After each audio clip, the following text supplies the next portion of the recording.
Welcome, ladies and gentlemen, to another episode of the Godzilla podcast. I am Joe. I'm Drew. And today we're going to be doing a commentary / podcast over a little movie by Toho, directed by Ishiro Honda. Produced by Tanaka. Yeah. Called The Mysterians. Yay! That pretty well summates my feelings. Okay, all right. Yeah, it's made by them. And that's it. Is that what you're saying? Yeah, no, we both went, yay. Oh, yay. Yeah. Like, I'm okay watching this again. All right, let's watch it again. Right. We're at the 000 mark on our unusual copy that we got from a questionable website. Hey, they don't force you to pay for shipping. Free shipping. That's true. Came within 5 days, so. It's true. We're at the 000 mark, and we're going to start in 3, 2, 1, go.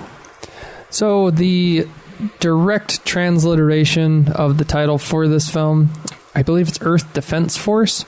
Every time, I think I have definitely said this before, the Japanese translated titles makes more sense than the American one, but you gotta sell it somehow to us American audiences, because when, I want to say it was Eiji Tsuburaya came over here years later after the release of this movie in Japan and subsequently in America. It was released a year later than its Japanese release. Anyway, he came over here and was surprised to find that people knew the word Mysterians, because he didn't realize that that's what they had called it over here, and they say in the Japanese title Mysterian. It's like they say it obviously the way you would with the Japanese accent, but the word Mysterian is in the Japanese. Okay. So this version we're watching, I'm not quite sure because of the questionable sources from which we procure these time to time, these DVDs. I'm pretty sure we have a Tokyo Shock releasing, which would be, so far, they have released on DVD Godzilla vs. Megalon, Destroy All Monsters. There's been at least another one. I'm blanking here, but they owned, at least for a time, the rights to release the Mysterians here stateside on DVD, and this has been out of production for the DVD. The company doesn't really produce much anymore either for some time, so it's a healthy amount to gain the DVD legally.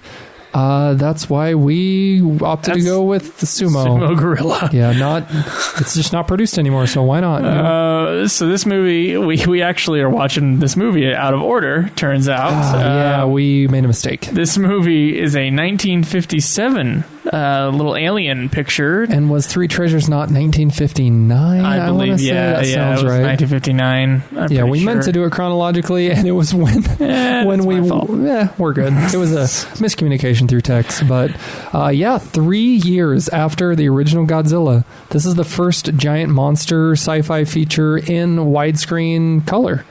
I can believe it. Was Rodan not before this? In all the facts that I was reading, they said this was the first monster movie widescreen color, aka Toho scope. Okay, Rodan was the year before. Oh, but I don't know if it was in Toho scope. Anyway, this does kind of, what I saw from one of the critics in one of the few pieces of information that we have about this movie, was that he basically surmised that this movie is kind of what created the look of future Toho sci-fi movies. I can see it being a groundwork frame piece for basically a lot of things that we're getting in the future. The Zillions from Astro Monster, there's been a lot. I want to say Destroy All Monsters. I can't remember the name of the aliens, but you remove Mysterians and you insert other invading alien race, and it's just you switch a few things around, but you get the groundwork laid here for your what is essentially a Toho giant sci-fi film, whether or not it features giant monsters, which this film partially does. Kind of. They're giant robot things, right? A giant robot. It's So if we're going to jump right into it, well, let's get to this plot first. No, hold on. Okay. Had you ever heard of this movie before? I definitely had. Anthony, who I'm doing another podcast with that should hopefully be out before October. Have about 5 episodes recorded, but we're working out some kinks. He had told me because you guys are going perfectionist mode. We've only had to re-record one episode for Godzilla. It's unusable. Certain audio is unusable. Right. Unfortunately, we were testing have you heard Ultima Final Fantasy's first episode? Yes, I listened to the whole thing. You actually listened to that? Yes, I have, because I respect you that much. It will never be worse than that. Yeah, and you know what? We just wanted to start off good. You just wanted to start off good. So anyway, but Anthony had told me he'd watched the Mysterians when he was living in California years ago on like a VHS. And I heard if you're going to be searching, especially for Godzilla stuff, Tokusatsu in general, the name of this movie is going to pop up quite a bit. And every time you see something about the Mysterians, it's really colorful. It looks really intriguing from the poster art, from the little bit that I knew of the plot synopsis. It's sort of underwhelmed to a degree. I mean, it starts out strong, but especially the conclusion. See your own personal opinion on this movie, having just watched it. I mean, it's cool. It's decent. But it definitely wasn't. I had higher expectations only heard Anthony for it. Talked about this? Yeah, and then again, in searching up other things, and you mentioned it because in the title, like when the credits roll at the beginning of this film, it shows off a sort of a space satellite. Saucer. Yeah. It's like a space satellite flying saucer. I'm not sure if it's I'm pretty sure it's an Earth flying saucer. I'm pretty sure it's a Mysterian saucer, but I could be wrong. But that effect shot, has been used in other films. I'm pretty sure it was Destroy Monsters. It was totally reused in one of the other alien sci-fi movies. I want to say it was Destroy All Monsters. I'm 95% sure it was. Okay, let's say that it was Destroy All Monsters. Yeah, but we had seen that shot before. So, and to this film's credit, because it was so early on, and if true, which again, I'm in the 90s here, percentage sure. First Toho scope colors sci-fi. It's a big movie, lots of ambition. I commented to Joe while watching it the first time, like, wow, they really haven't used stock footage. Joe's like, this is 57. They didn't have stock footage to use yet. They didn't. They hadn't built up their stockpile. Exactly. They pull stock footage from this movie for the ones we've already watched on the podcast. So, I mean, unless we're still wrong about the order of these movies, this one would be the first Toho kaiju movie outside of Rodan after Godzilla's. Yeah, to defend what we our knowledge here, our little knowledge we have, it's a little easier in the 60s to get them in order because it was a yearly Godzilla thing, but here, especially with the way we've done these podcasts, the 50s are a little bit muddled. Yeah. And I'm pretty sure the next one we're going to watch, Gorath, is either late 50s or early 60s. We'll only add to the confusion. Yeah, I had never heard of this movie before we did this podcast. Okay. And before, at some point, I was like, let's just do all the kaiju movies, which I now regret. But all the kaiju movies. Joe's ambition got the best of him. Anyway. And I'm along for the ride. Woohoo. Yeah. So I had heard you being like, oh, I really want to watch The Mysterians and I want to watch War of the Gargantuans, which we still need to watch. Yes. And I was like, okay, I guess those are famous ones. And I just kind of went, oh, okay. War of the Gargantuans seems more so. I guess this movie did okay in Japan, and then it had some theatrical re-releases on the English release as well, right? I think it did better commercially than it did critically. I know that in its first releasing here in America, it did okay. I don't think have any of these movies done critically well over here. Some more than others. I mean, you hear it just. People don't know where, especially from the time they were released, I don't know what people were referencing in order to judge these critically, because I hear some weird stuff when you're reading reviews about like Godzilla versus Megalon, for instance, because it got such a wide release over here.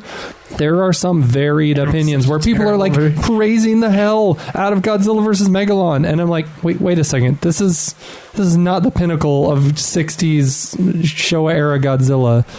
Anyway, just it kind of seemed like it depended on the wide release and also how much leeway people were willing to give the films, knowing, at least in their minds, that they were made for kids. The quotes from the critics at least on Wikipedia that I looked at today, not good. But they were terrible. Talking about the English dub, though. Okay. I think a lot of the... Which is terrible. We did listen to about 10 minutes worth of the English dub and again, audio track. Not sure, horrible. But I'm pretty sure this English dub that we have is the Tokyo Shock redub, it's which is supposed to be poorer than the original English dub. I guess the original English dub that came out from RKO, this was one of their last distributions for like a film theatrically. They were either going under or being bought out at the time that they bought the rights to release this picture over here, and I think it was MGM that ended up releasing it, or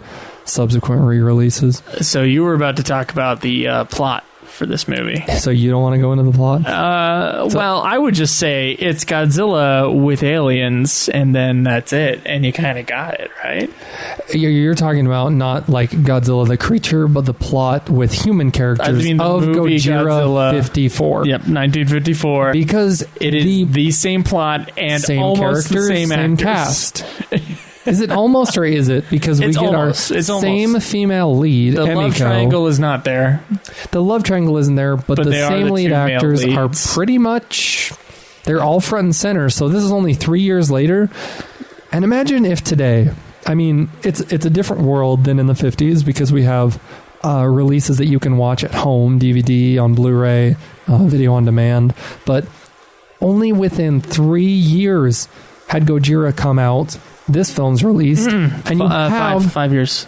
Wait, this is 50. Oh, never mind. 57. Yeah, you're right. But I was thinking 59. You recast all 3 leads. Sorry, 4 leads, because we have Dr. Serizawa returning. Yeah, that's true. Dr. Serizawa's. We have Emiko, actor, yeah, and not the same character, but the same actor. We have her love interest, or actual love interest, that she's trying to marry in Gojira 54, and we have the world's worst paleontologist.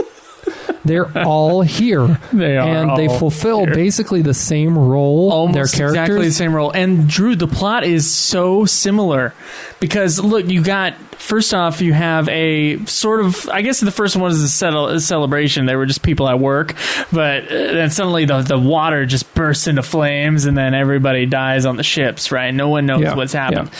It's almost the same thing happens here, except it's suddenly there's a forest fire, and then the village goes crumbling below it, and it's a mystery as to what happens. And then, of course, the scientist character, played by the same dude who played the scientist character in Godzilla, he's like, oh, I know what's going on. We got to deal with them this way. And then, of course, nothing ever works. And then they got to fight the Mysterians at the end. And then the one guy who was like, hey, I'm not gonna, this is the Dr. Serizawa character. He's like, I'm gonna actually help these guys, at least in this version. He doesn't help Godzilla, I guess, in the first one. Yeah. But then he goes against his earlier judgment and then sacrifices himself for the same plot. Yep. If you're jumping straight to the end, Dr. Serizawa self-sacrifices again for the good of mankind at the end of this film to save the day. He's kind of less transparent because he's like a bad guy throughout this film. The character that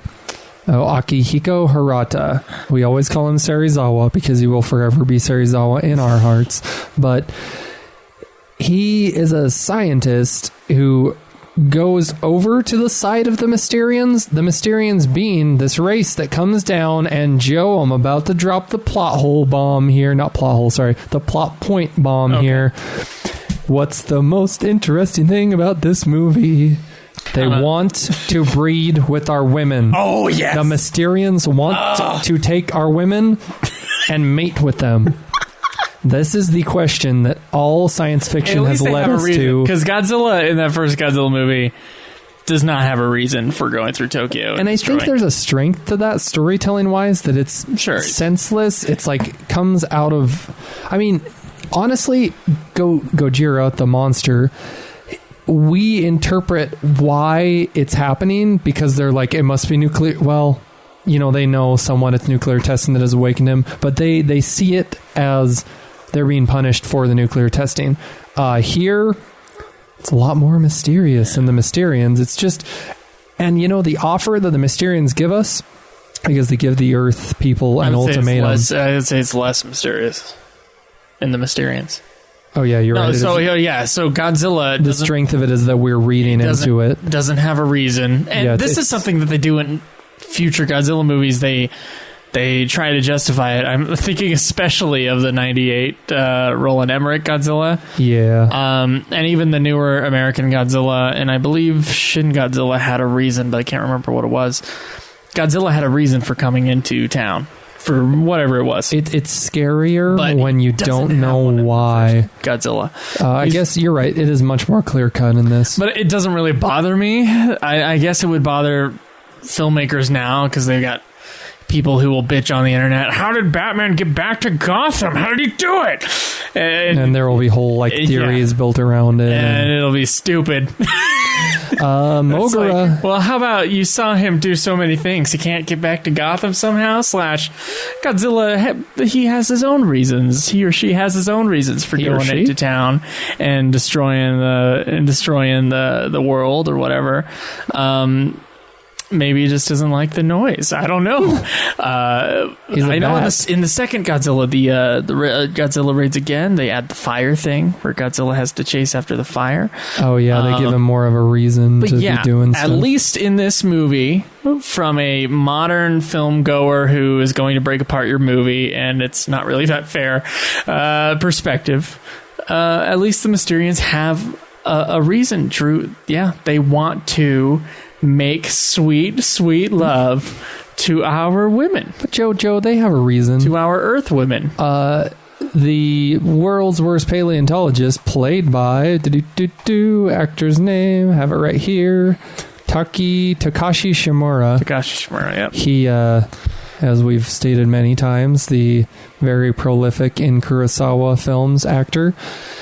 He says that there was a planet, or remnants of a planet, discovered, I think it's between Earth and Mars, something like that. I think it was Mars and Jupiter. That sounds right. Because that's where the asteroid belt is, and I swear that's where they keep on putting these planets. He said he found a cluster that's too close together, so some scientists, I don't think it's actually the scientist he plays, surmise that a planet was once there and was blown up. The Mysterians actually do come from that planet. They killed themselves. This is like Godzilla vs. Gigan, where the cockroaches had blown up their own planet and came to Earth as a kind of escaping from their devastated planet. But yeah, the Whoop. Oh, yeah, true. Emiko almost topless in this film. I know. Of course that would stop us to talk about the film, of course. Mogura is peering in on her. But yeah, so the Mysterians run away from a planet. Some of the Mysterians race... Oh, anyway. Some of the Mysterians race escaped to Mars prior to, or probably just during, the explosion of their planet, which the remnants are in that asteroid belt. And because of the nuclear or whatever type of warfare had caused their planet to explode, a lot of their race has been highly irradiated. So their children, and they say very specifically, 80% of them are born mutated, and they have to... They say... They dispose. Get rid of them, right? Yeah, they say they dispose of the children born. It's really, harsh there. I mean, you have to, but you can also kind of downplay it. You don't have to just say, I guess they're not subtle aliens. But anyway, Mogura has appeared for the second time here on screen. This film has some really strange transitions. Weren't you saying it faded a lot? It does have a lot of fades. Well, when Mogura first appears, you see Mogura, and he's attacking a main character and their convoy, which I guess it was just one Jeep. But then it just kind of fades to a more boring scene. And then we get some plots, exposition given to us. And then Mogura appears again later. So I don't know where he went in the in-between time there, but he's made it to a village. Having watched this once, yeah. What is your impression on this movie? It's okay. I mean, I feel like I want to rewatch it again and again because people give it props. People say this is a good one. And so I want to see what they're looking at here because just thinking about it today and having recorded for the other podcast yesterday, I just, it hadn't even dawned on me. Had not even dawned on me that we would be recording today, Joe. So my first really even thinking about the Mysterians post our viewing it for the first time a week ago happened last night. Kind of pondering on the film today. Didn't leave an impression on you too much? Well, I just forgot we were recording. But Mogura and all the effects here. This is 57. This is really early on. This is a 60-year-old film. And looking at it through that perspective, effects are good. Real good. Yeah. So better than I the original initially Godzilla's had perceived them effects as. hold up a little better. It's still a dude in a suit. It's still a bunch of miniatures, and there's still some goof moments. But black and white. The black and white does hide a lot of stuff. These early 50s, or excuse me, these late 50s and early 60s Godzilla movies, and even some of the ones later than that, let's be honest, I think the color and probably the direction of some of the special effects scenes can kind of ruin the illusion and just make you think of a dude in a suit. Well, to give this movie props, and they don't attempt to hide effects. They're full on lit. I mean, beginning of Zone Fighter, the series, it never would have dawned on me, but we're like, why is everything so dark? And it wasn't just the transfer, it was that they were trying to hide the effects because it's in color by making it darker, by shooting it with less light.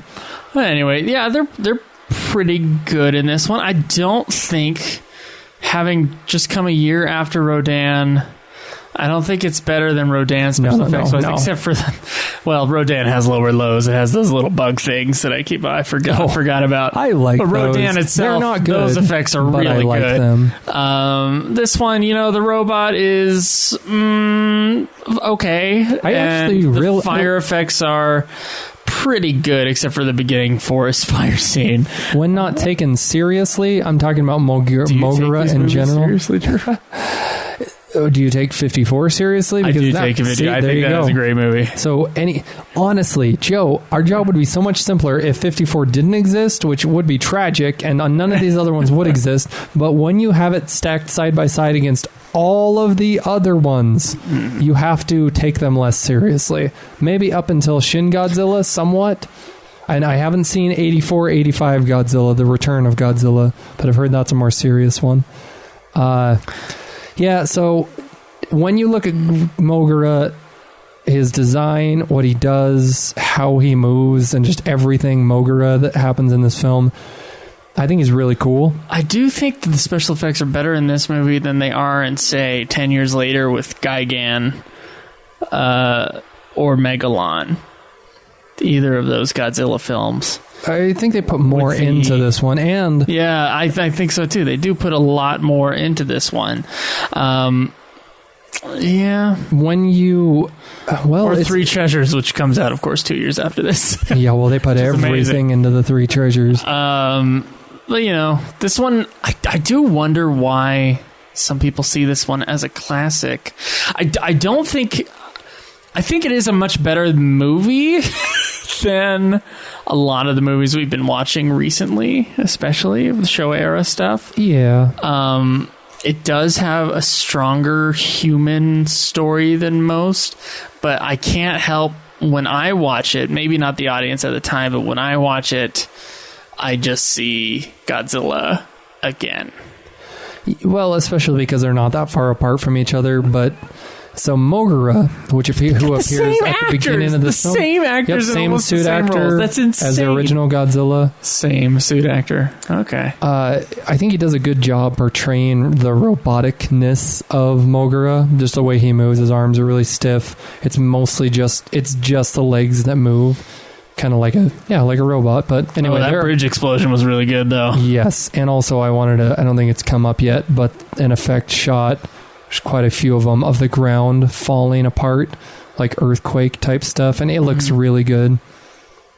What do you think of the design of the suit of this robot chicken? I had not as much. It's of a chicken. It's not Gaigan. No. Okay. It is. There is a beak. He is a mole. He's a mole. Oh, he's a mole. The Japanese word for Mogura is the Japanese word for mole is Mogura. What is I don't know how you Japanese pronounce that. Word for Mogura? For Mogura, it's Mogura. We all know what a Mogura is. But Mogura means mole in Japanese, and so original conception for this robotic, well, it's just a robot. I was going to say robotic beast, but entirely robot, was that he'd be kind of part bionic, part biological. I guess bionic just means robot, to apertures attached to like flesh. So part robot, part monster, ended up being fully robot.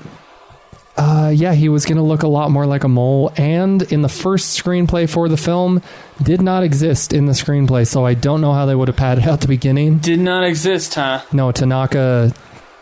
I read, how can we pad this thing out? Is that what you were thinking of? Just not padding, possibly. More like, how are we going to draw people in? Because, I mean, our copy here, Joe, Mogura is like front and center on the front of the DVD cover. And for most... the theatrical posters I've seen, while not front and center, Mogura is heavily emphasized on the theatrical poster. So if you're going to pull audience members in, you got to have a giant monster, and that's Tanaka's way of thinking for introducing Mogura into the screenplay for the film. I figured it out, Drew. Yeah, what is he, I'm Joe? looking at this picture of Mogura. Head on. Large childbearing hips. Pointy arms to his side. Are you talking about it as being somewhat of a wish fulfillment for the Mysterians? That he need those childbearing hips. Looks like Big Bird. Big Bird? Big Bird from Sesame Street. Just paint him yellow, and you have the ultimate kaiju movie that is Big Bird versus Mecha Big Bird. So he's going to show up again. He's going to show up as Mecha Big Bird? No. I believe it's Godzilla versus Space Godzilla, where Mogura is an acronym for something against Godzilla Force. But in this film, it's just Mogura is Mogura. It's not an acronym. And that's the... True, I can't let it go. It looks so much... You hit the nail on the head. Honestly, we should just flash pictures of kaiju in front of you, give you a few moments to think, and get your consensus. What does it look like? Although Gaigan was pretty easy, I gotta say. Well, easy in spite of me never having seen him as a chicken in the years of viewing Gaigan. I didn't see him as one either. That was Caleb Craig. Oh, so that was Craig's. He was like, hey, where's the Godzilla where he fights the robot chicken? And you're like, chicken. It took me it took me until like at some point body. I figured out what he was talking about. I was like, oh, it's that thing. I think there's so many. Now it's forever a robot chicken. And according to our listeners as well. Not the Seth Green one. No. I just think that the movie starts off stronger than it ends, certainly, and also the middle is confusing and lags. Apparently there are actually 2 Mogura in the film, which I was confused by because they've already destroyed Mogura 1, and then they're kind of just walking around wondering, like the Mysterians have not yet made an appearance. It's kind of dull. There's not a lot going on. I kind of agree with you, Drew. There is some cool stuff going on. Every once in a while, if they were tackling headier science fiction subjects and like really delving into like humanity and our being nuclear invaded war, and this movie is all about the relationship between mother and daughter. This movie is all about invading forces, man. Oh wait, this one ain't no nuclear war. Film. This is an unusual alien film because most of the time the spacecraft is underground. You mean most of the time it attacks us from the air? Or what? No. Look at this thing. this is the Mysterians like dealio, right? Yeah. And it's like an underground, but most of the time it doesn't come thing. from underground. Most of the time they come from the skies. Yeah, but how many times have alien stuff come from underground in any movie you've ever seen? We basically have the mammary of destiny. It comes out from in front of the mountain. The Mysterians base looks very much like an egg with whipped cream on top, and the whipped cream splotch on top is supposed to be the drill. I think it looks a little nipply with whipped cream. Sure. I told you had to look up, but I just don't have the time at the moment, nor the desire. The Technodrome from TMNT. Some of you are going to get the Teenage Mutant Ninja Turtles reference, but it's Shredder and Krang's Technodrome. I couldn't help it, dude. Okay, so we're just calling them their names from the original Godzilla movie because we don't know the characters' names from the Mysterians, but the Emiko character. I swear, these actors, they're playing the exact same characters. And not only that, the paleontologist / alien Colonel Sanders, alien Japanese Colonel Sanders. Yeah, he's wearing a white suit. Followed along by the same journalist guy that was in the original Godzilla. I think what they did was okay, Godzilla did well. Let's do that same movie again. Let's explore it without giant monsters, which would have been the original screenplay. But then they kind of wavered and said, no, we got to go throw a giant monster in there for at least a bit. Because, I don't want to say they front-loaded this a little heavy, as in, awesome things happened at the beginning, and then by the end, I guess things that are supposed to be awesome, such as the war, kind of, between the Mysterians and the Earth people, it's not as visually entertaining. But, the beginning of this film captivates, the middle lulls, and by the end, I'm like, oh, this is supposed to be cool. It's not. I don't want to be too down on the film because it redeems itself somewhat with its insane plot point of them wanting our women. I can't emphasize how crazy that is enough that the movie actually went there. The scientists and a few other guys, they approach the egg, the Mysterian dome. They're commanded to wear capes. Yes. Do you want to describe these capes? And then they're like, you better put on something warm. There's there's an intercom announcement to them. The next shot, they're suddenly wearing these Count Dracula capes. Yeah, all four of these scientists are going down these weird circular hallways that are just mirrored images of the same exact little corner over and over again. Like a veil that a bride would wear at a wedding is covering the entire cape. Then these dudes with these, I don't know, proto Power Ranger outfits are showing them around. You want to describe the yellow Power Ranger here? Very, very, very much reminiscent of Super Sentai, as in even early on with Super Sentai. With just a good diaper. Just to add to the solid diaper. Well, it's the I attempted to describe it once, and we'll see how well I can do. It's not a diaper, Joe. It's a strong man's I don't want to say a girdle because I don't know what it actually is, but it does go up high on the waist. So originally strongman, which you would have seen in the circus, that's what they wore. They wore tights, but they also wore that because it's just a second layer of protection just in case things rip, because honestly, they're lifting heavy weights. And that got translated over into Superman's outfit design, which is why it's always why does Superman wear underwear on the outside? Because at the time, people would have identified that as something to do with strength. I did not know that at all. But honestly, the strongman from the circus, there's the inspiration for it. But there you go, in the sci-fi design of so many outfits. That's the reason why the underwear section on the outside of these costumes is differently colored than anything else. It does a great thing in breaking up the color scheme of the outfit, but I mean, it's just been lost, the original meaning of where that came from. Yeah, so would have signified strength in this instance, because to describe the Mysterians' outfit, they kind of have a little, to top to bottom, They have a design on their biker helmets with glasses, like large goggles.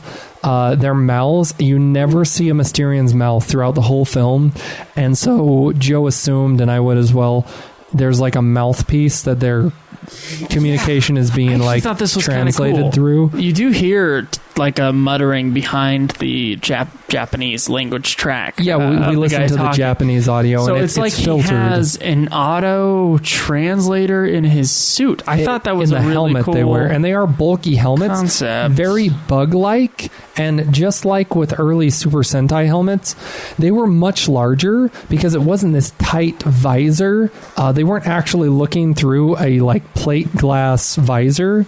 Rather, it was more a bulky piece of plastic that had holes poked through it that they could like kind of see through. And here they just did away with a visor at all. They're still very bulky, the helmets they're wearing, but it's kind of cut out in the front. Or actually, I'm seeing a reflection. There's an entirely see-through layer of it's like a Power glass. Ranger mated with a ladybug. Yeah, it's very bug-like, but then you have which the is capes. also not very intimidating. No, they're not intimidating, more as just very interesting, like flamboyant, I would say, especially color scheme wise. Like their leader, he's the orange sickle one. He's like a cream colored orange. That's what it looks like. It looks like an orange sickle because, okay, not only is the suit orange, it's probably red in the original transfer, but our crappy version, he's like orange tinted. Yeah, especially when you look at the rest of the frame and everything's kind of tinted. On top of his orange cape, there is also a bridal veil going back all the way down. Yep, covering the entirety of their capes. It looks like it's got like this orange and white kind of lines going through it. So he does literally... Okay, it's a trip. It was a really fun night for a Power Ranger, a ladybug, and an orange sickle. Yeah, I mean, if you're going to have inspirations, there you go. Yeah. I can totally see, because this is the 50s, I can totally see designs of this whole, not just the suits we're seeing, the costumes, but also the room, the setting, the underground like base. This would absolutely carry into 70s like design work for science fiction. It looks like something you would have taken out of a comic book from the time and made live action. It's very colorful. It's over the top because it's not, their costumes are not practical, as Joe said, not intimidating, and also not really useful as like for fighting. I don't see that enhancing their fighting ability in any way. At this point, these scientists which are commanded to come down and talk to the Mysterians, I mean, the orange creamsicle leader is surrounded by his yellow butterfly men who, they all have the same outfit. They're just different colors. You know, I just realized the belt. It reminds me of the chastity belt from Robin Hood Men in Tights. That's what it reminds me of. It's right very on the bulky. Front of their suits. Yep, but it's like a fanny pack. They're like holding something on top of it too. It's a very strange offer that the Mysterians give to these scientists because they don't command it. They don't demand anything of them. They just say, we want a 2-mile radius tract of land. In addition to that, we want your ladies. We want specific ladies. I want to say it so bad, Drew. I want to say what I was saying when we were in private and not doing a family-friendly Godzilla. When it comes down to the basic concept of what they're asking for, they don't provide any collateral. They don't say, we'll give you this, like we'll give you future technology. No, they just say, this is what we want. Will you give it to us? And it's a horrible bargain because we're not getting anything in return. We're not just going to give this up. But Joe, I thought about it. I really think that if they were to say, we need your children, there would be this mournful, like, it would tear the Japanese people apart, and they would just be so reluctant to do it, and it would be horrible and tragic, but they would do it. They would give up their children for a greater good, to save humanity. When they ask for women, it's straight up no. No, you can't have our ladies. I don't think they would say yes to either one, to be fair. I think they would very begrudgingly come to the consensus, well, you know, if it's going to save the earth, here, you have our children. They're not going to give up their ladies, though. True. Maybe I just don't like kids. We have to stop them.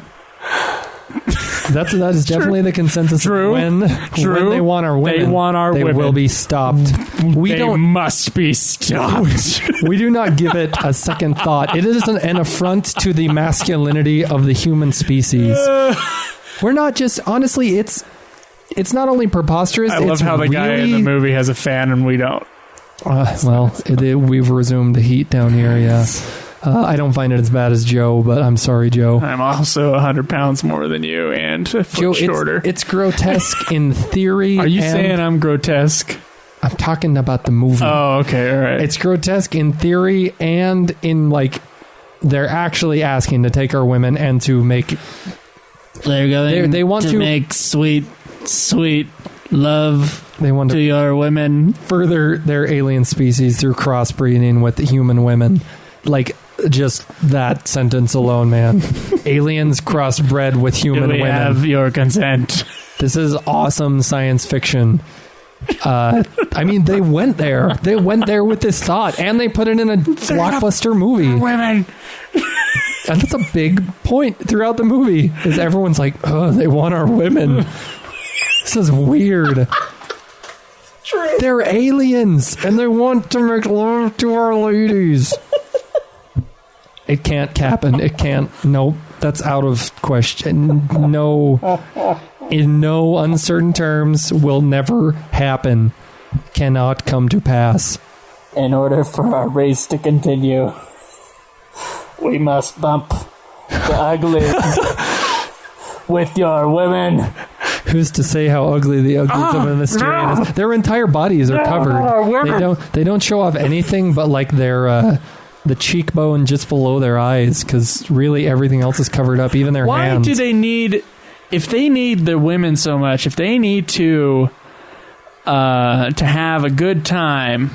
Yeah, I don't. Well, why do they wear the chastity belts? They never say, Joe. Maybe this is why they had a problem. I think you're misinterpreting the meaning of what the Mysterians want. They don't want to have a good time. This is to save their species, Joe. True, yeah. This is a highly moral choice for them. This is something their species will not continue without this happening. So they're put in a tough situation. They wouldn't do this if they didn't have to, Joe. They wouldn't just come to Earth and say, well, we want your women. They've come down and this is the last option for them. Last option for them is to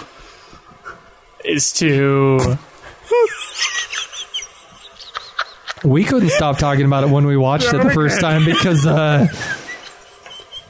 I kept saying, and the movie let me down. Plot. Have you ever heard this plot in another? Because usually the plots in these movies are like, we're going to destroy it or we're going to take over your planet. Yeah, this one, they are going to screw the brains out of our women folk. Put bluntly. And they'll probably put it very bluntly as well, Drew.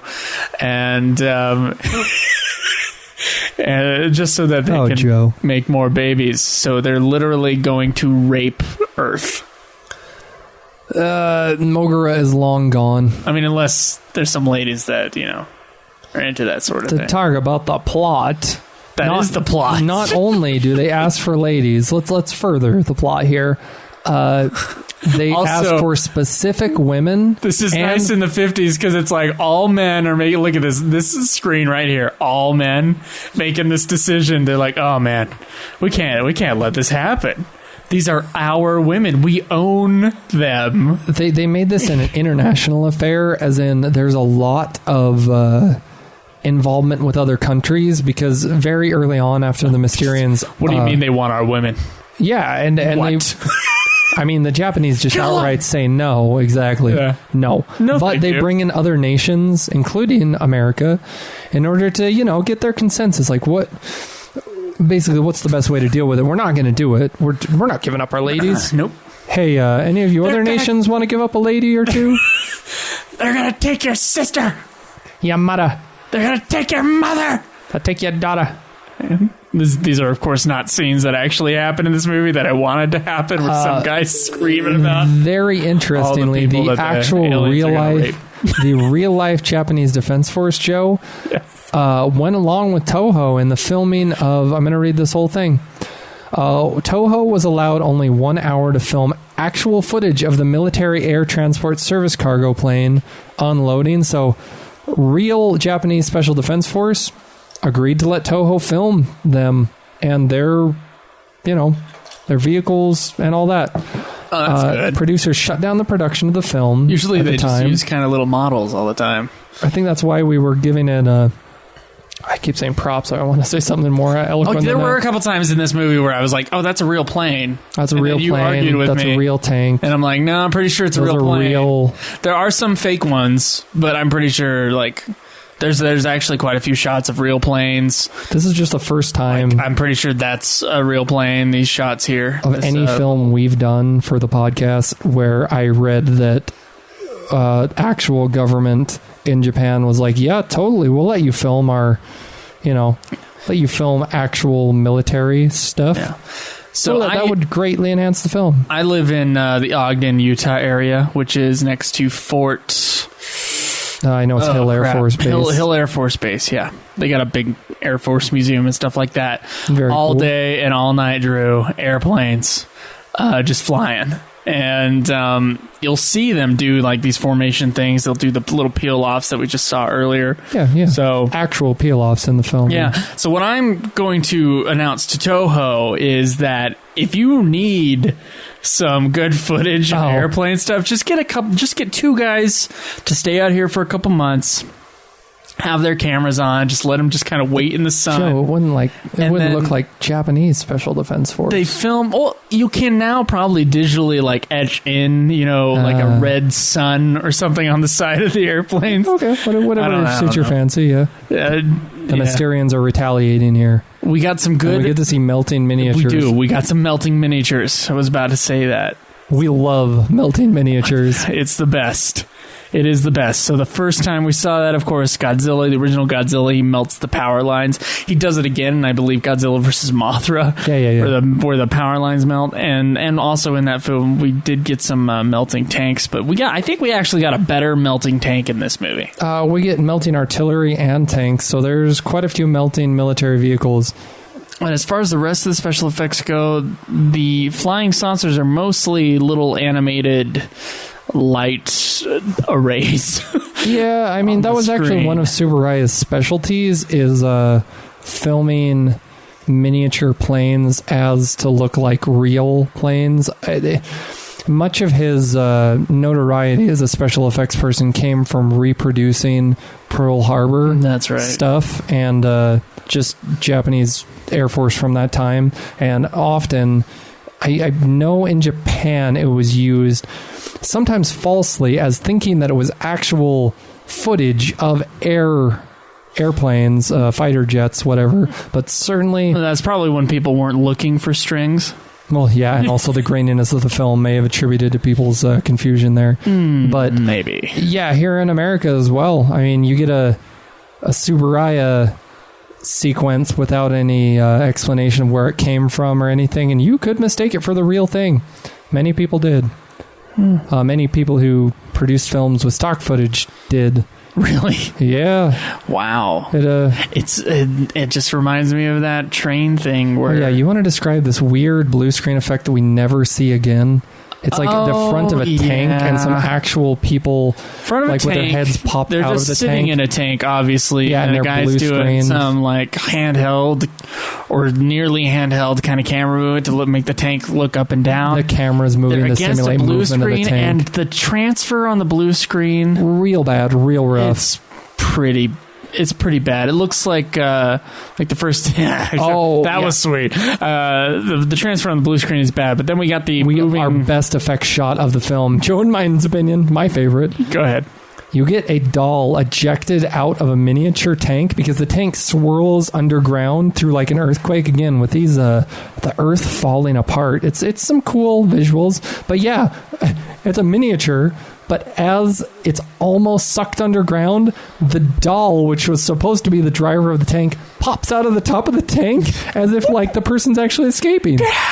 Yeah, really cool. Both of us, after watching that, quick enough shot that the doll doesn't matter. Yeah, they pull it off, and also the doll immediately goes underground, so you don't see the doll. Like they pulled that shot off perfectly because you don't see the doll actually land and be completely motionless. You only see it pop out. But yeah, a failed attempt, but you got to try. You got to try and fail sometimes. And Tsuburaya tried a lot of new things. So we never again see a full-on, like, taking a shot directly from the front of a tank coming at us, where it's actually just still, Joe described the camera moving to simulate movement of the tank, and what's moving, in air quotes, is the blue screen effect behind of, like, it would be a camera shot of, I guess, just they would have taken that. It's called a plate. So they take the background movement as the video that they're going to splice in with the blue screen or green screen later. The video that they're playing behind the tank would have been taken like someone was filming someone else, behind a vehicle. Yep. So the vehicle is moving. That's right. It just simulates they movement still do of that the tank. to this day, by the way. They have improved over time, and certainly when you watch old movies, some are better than others as far as pulling that kind of stuff off. With the kind of camera controlled, stabilized stuff that they have now, certainly when you watch let's say a filmmaker who's known for his kind of perfectness of the frame, David Fincher. Yeah. There's no car scenes where someone's driving in a car that isn't on green screen in a David Fincher movie. But you don't notice it because it's so well done. Yeah. But back in the day, pretty much all they could do was just strap a normal camera onto the back of a trailer on some sort of a rig or maybe an arm of some kind. Yeah. And they would drive down the area that they were going to film, and then they had the actors just sit there. The thing that's unrealistic about it is that when they're going down a real road, they have real, like, the road is real, so it bounces sometimes, and the vehicle that they're on is going to bounce. But when you have the actors kind of sitting in the car, you don't get that same movement, simulated movement. So there's always a disconnect there, and oh man, I'm gonna have to find the movie that makes fun of it, but you'd have to match up the bumpy movement of the camera with the, like, filming the actors against the blue screen to the bumpy movement of the actual thing being projected behind them. There are so good. The shakiness is off. Yeah, that's obviously not. It's what the filming of the original thing is called a plate. So they're going to put a plate of this. Yeah. And then they replace it, like, by keying out the color green or whatever. Some great effects of people disappearing into walls. But then there's also rear projection as well, which is Joe, a separate what thing. just happened is they walked out from an elevator. Is the worst. Go ahead. Oh wait, what's the worst? Oh, they walked out from behind a prop. There's a light that comes down an a big elevator tube, shaft, and then a dude just, like, walks out from behind it, and we're supposed to be like, oh, cool. It's really lame. Well, but earlier on, they did that effect better earlier when the scientists, which are called to talk to the Mysterians, enter into the Mysterian base. They phase through a wall, and the effect is well done because they kind of fade away into the wall as they walk into the Mysterians base. So I thought that's what was going to happen as we saw the Mysterians go deeper into their base. A fully animated shot of this, like, tube where they're looking straight downward into the earth, and it's this alien looking elevator.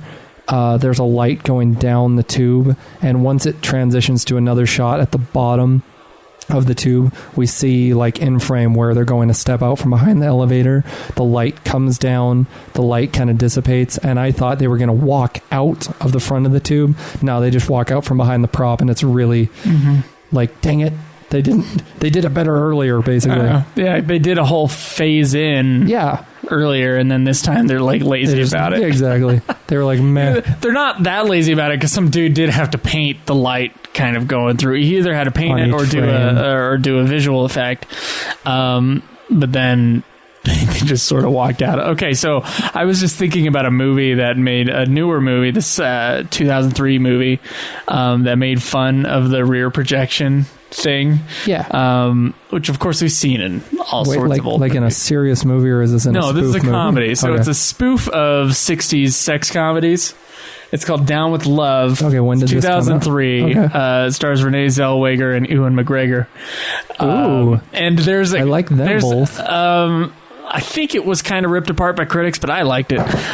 There's Well, like as most spoof there's comedies some great, are. they're just making fun of the old filming techniques, and like they'll be in the car and it's just insane behind them, like the bounce, The shakiness. like the shakiness is over the top, and it's just great. So if anybody wants to check out like someone making fun of that, it's Well, I like that's what I was thinking of. anything, pretty much anything Ewan McGregor that I've seen, and Renee Zellweger, she was Bridget Jones's Diary. Yeah. She's the one with kind of like the crooked smile thing.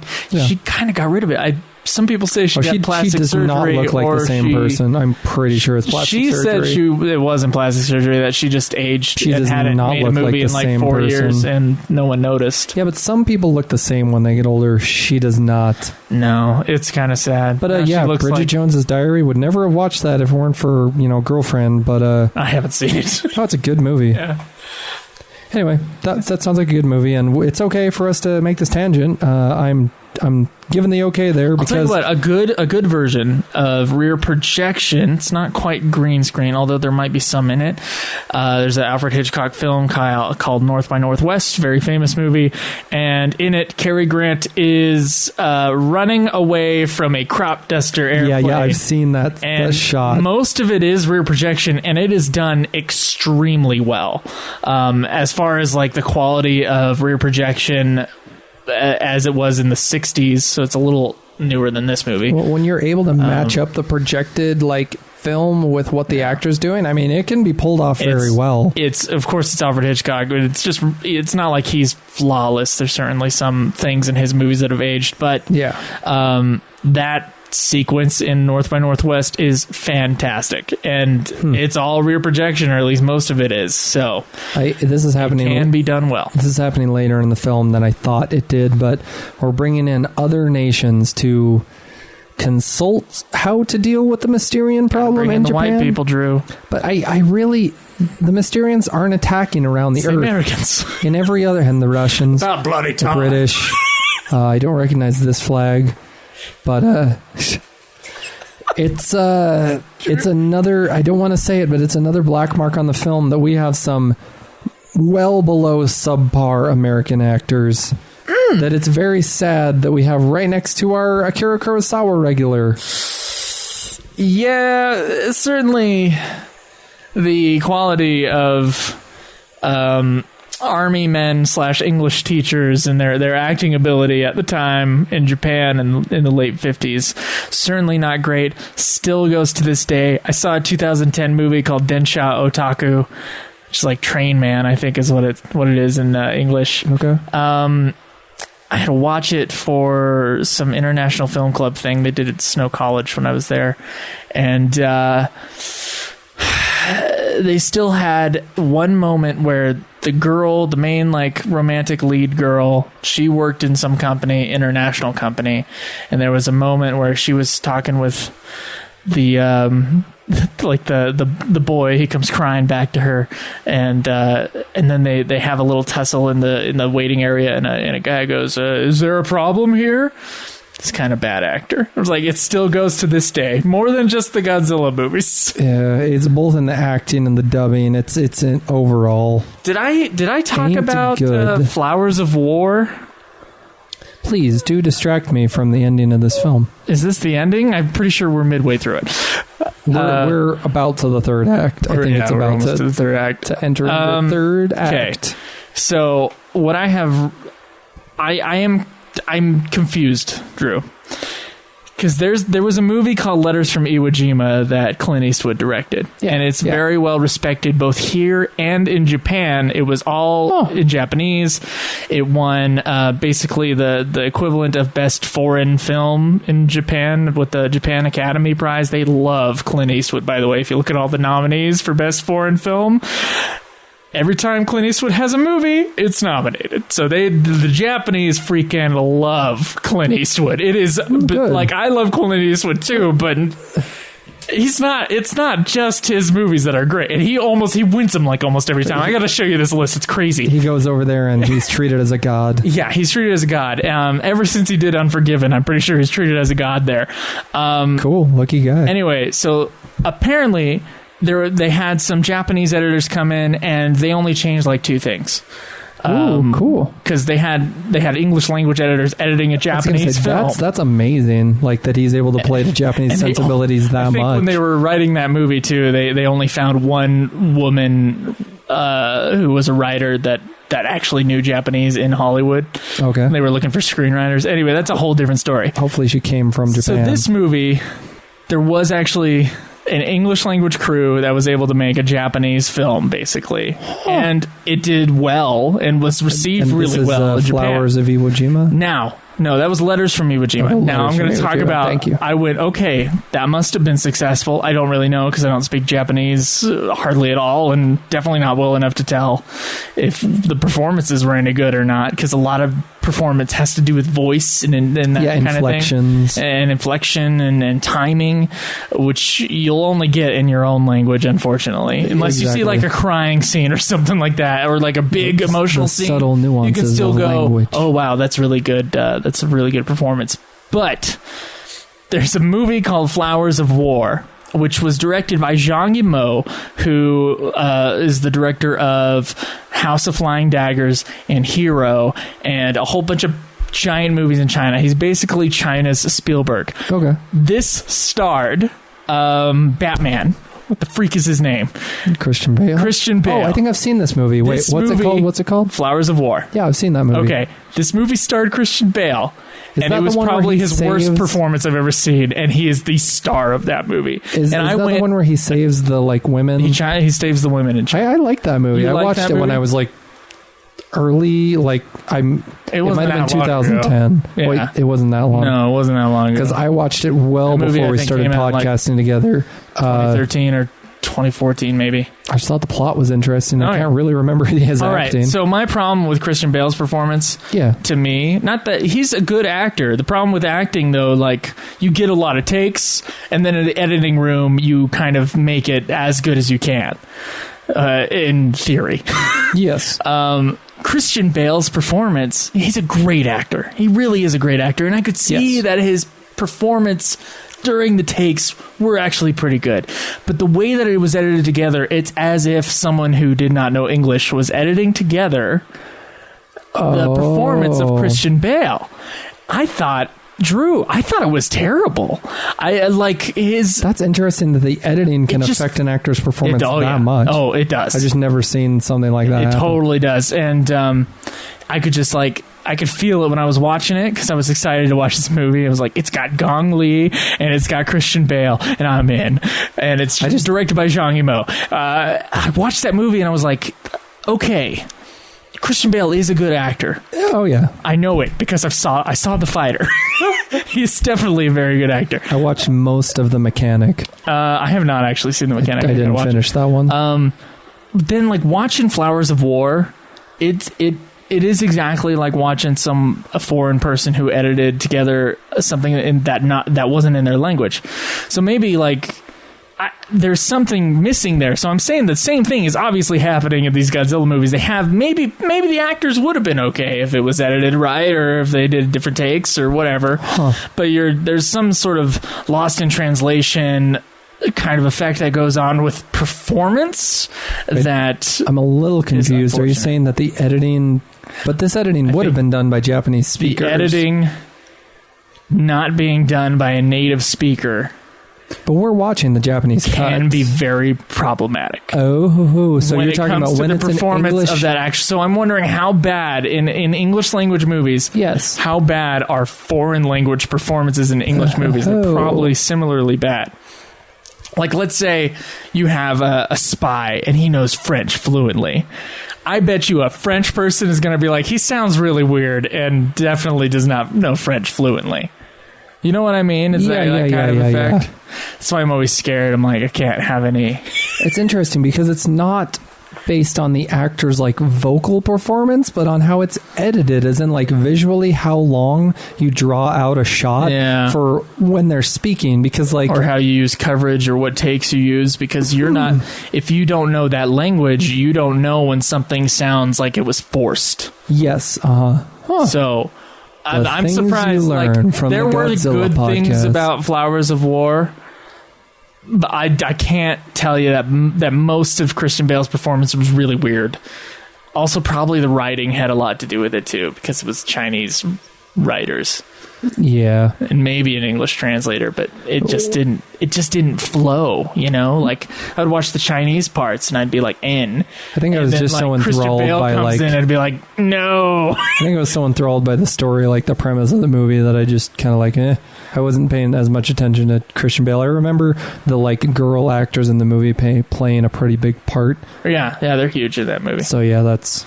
I don't know. He was just kind of there. He's our draw for the movie. We got Christian Bale to be in this movie. It did get a Golden Globe nomination for Best Foreign Language Film. It did not get the Oscar nomination for Best Foreign Language Film. Of course, the Golden Globes, they also nominated the... what is that terrible movie? They nominated for Best Picture, The Translator or whatever. It's got Johnny Depp and... Angelina Jolie. Okay, that's right. That movie. Just a trailer for that. I can't believe anybody would ever nominate that for Best Picture of anything. That's confusing, but whatever suits your fancy, critics. Yeah. So I'm saying that's what we're getting when we're watching these English language things. We're just getting a lost in translation. Who knows if they're any good, sort of a deal. A great example of someone making fun of that is, of course, in Team America, World Police. Yeah. There's a couple moments. First off, the French town scene, which is like the most Hollywood French town ever. You have to understand, listening audience, Joe and I do, Matt and Trey. I think they're both geniuses, the creators of South Park. Love them. So Team America also done by them. The other part that makes me laugh so hard every time, when like the terrorists attack in Team America World Police, and the dam breaks at the Panama Canal, and the guy, the Central American guy, he just starts screaming "No me gusta" over and over again as he's holding onto his car for dear life. Oh, the thing that is tragic about that movie is just the layers of what that movie is making fun of. Yeah. It's not only making fun of like actors and things, it's also making fun of blockbuster movies around that time as a whole. And every cliche in blockbuster movies is put into Team America World Police, and like just multiplied by like 10 times. So, and acted out by little puppets. Yeah.